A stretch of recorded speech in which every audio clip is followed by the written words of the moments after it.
વડોદરા શહેરમાં કવન એક્ટનો કાયદો લાગીને વડોદરા શહેરના વિદ્યાર્થીઓ સાથે મોટો અન્યાય કર્યો છે. ત્યારે બી જે તે વખતે અનેક જાગૃત નાગરિકો, સિટીઝન્સ, જે યુનિવર્સિટીના એક સ્ટુડન્ટ્સ છે, તમામે આનો વિરોધ કર્યો હતો. તેમ છતાં યુનિવર્સિટીને કોમન કરી દેવાની આવી આખું એક ષડયંત્ર હોય એવું દેખાઈ રહ્યું છે.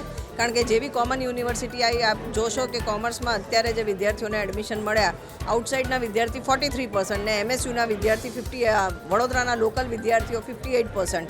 આ તો કઈ રીતનો ન્યાય છે? ને આ કોમન યુનિવર્સિટી એક્ટ કરીને શું વડોદરા સાથે અન્યાય કરવામાં લાવ્યા હતા? ઇનડાયરેક્ટલી એવું દેખાય છે કે કોમન યુનિવર્સિટી એક સીધું આજુબાજુ જે શિક્ષણ રૂપે હાટડીઓ ખુલી છે, એ હાટડીઓમાં વડોદરાના વિદ્યાર્થીઓ એડમિશન લે એના માટે બની છે. ને સાથે જે બીજા હોસ્ટેલ્સ ને અન્ય ફેસિલિટીઝ છે એના માટે બહારના વિદ્યાર્થીઓ ઓછા ટકે વડોદરા આવે એમને બેનિફિટ કરાવવા કરી છે. તો વડોદરા સાથે અન્યાય થયો. વડોદરાના ધારાસભ્યો ચૂપ છે, જે સાંસદ અહીંયાથી ચૂંટાઈને ગયા છે સાંસદ ચૂપ છે.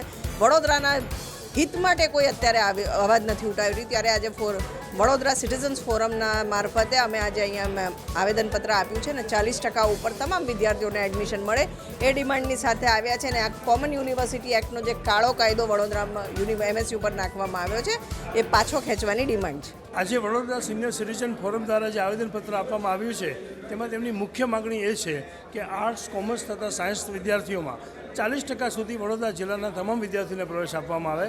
આ અંગે યુનિવર્સિટી બહુ સ્પષ્ટ છે કે હાલની જે અમારી ઇન્ફ્રાસ્ટ્રક્ચરની ફેસિલિટી છે, વિદ્યાર્થીઓની જે સંખ્યા છે, એ ઇન્ફ્રાસ્ટ્રક્ચરની સંખ્યા, શિક્ષકની સંખ્યા, અવેલેબિલિટી ઓફ સીટ, બેન્ચીસ બધાના સંદર્ભમાં વ્યવસ્થા કરવામાં આવી છે. કોમર્સ ફેકલ્ટીમાં અમારી ઇન્ફ્રાસ્ટ્રક્ચરની ફેસિલિટી કરતાં પણ અમે વધારે એડમિશન આપીએ છીએ. આમ છતાં વિદ્યાર્થીઓની લાગણીને ધ્યાનમાં રાખી અને આર્ટ્સ ફેકલ્ટીમાં જ્યારે થર્ડ રાઉન્ડ શરૂ કરવામાં આવશે ત્યારે અંદાજે 400થી 500 એડમિશન આપવા માટેનો પૂરતો પ્રયત્ન કરવામાં આવશે. હાલમાં એડમિશનની પ્રક્રિયા સંપૂર્ણ નથી થઈ ગઈ.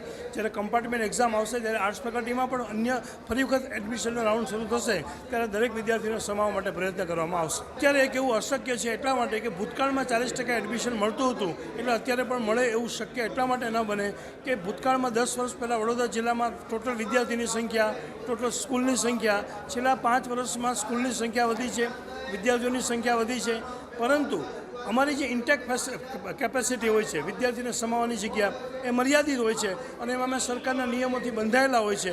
એટલે અમે પૂરતો પ્રયત્ન કરીશું કે મહત્તમમાં મહત્તમ વિદ્યાર્થીને પ્રવેશ આપી શકાય. પરંતુ કોઈ પણ સારી ઇન્સ્ટિટ્યૂટ છે તેમાં એડમિશન ક્યારેય કટ ઓફ હોતું નથી.